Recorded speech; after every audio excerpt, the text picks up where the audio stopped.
we pull it off, it'll have every chance of being a really cracking good piece of entertainment.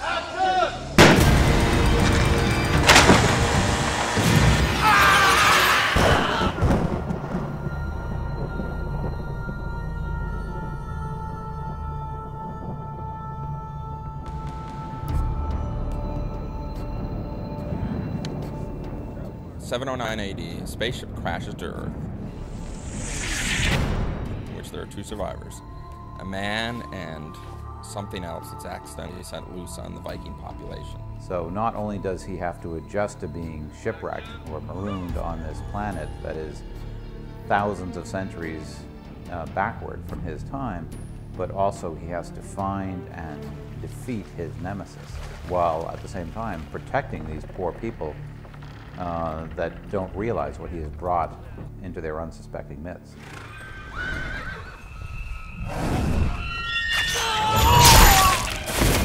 I loved Beowulf in high school. The book I loved and always wanted to make into a movie, and was always bouncing around inside my head, but I could never figure out a way to take the audience into that time period and say, okay, there's a monster and I really want you to believe in it. Beowulf was true, but it was because of this science fiction origin of the story.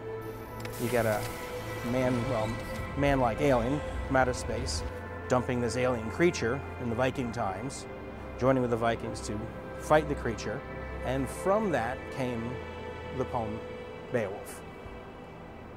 That's it. Science fiction allows a modern audience to believe in something like a monster and go along with it, suspend their disbelief. And I thought, well, that's why I'll do it. I'll put a monster in the past that way. Canaan's race is a master humanoid race that has seeded colonies all over, and that this place, this Earth, that is currently in its 9th century, is slowly being brought to civilization by the master race. So there is a relationship, a kinship there.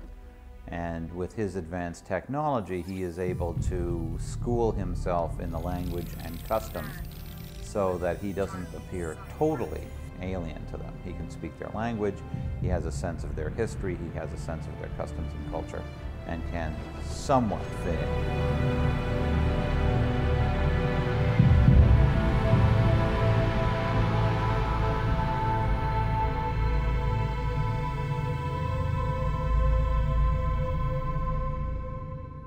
We had a big mountain to climb, which is to convince people, actors, people with money, to gamble on a project that, no matter how much they liked the script, was a big gamble. I've always loved these style of movies. I love science fiction movies, I love horror movies, I love things like Alien, I love Predator, I love movies that take you to other different worlds and places, and I've been looking for projects that sort of had that in it, and I read Outlander and I was like, wow, I've been looking for this for a long time. And since we weren't doing this as a studio film, you needed those things that acted as a sales tool to help do this and define what the film is at the same time.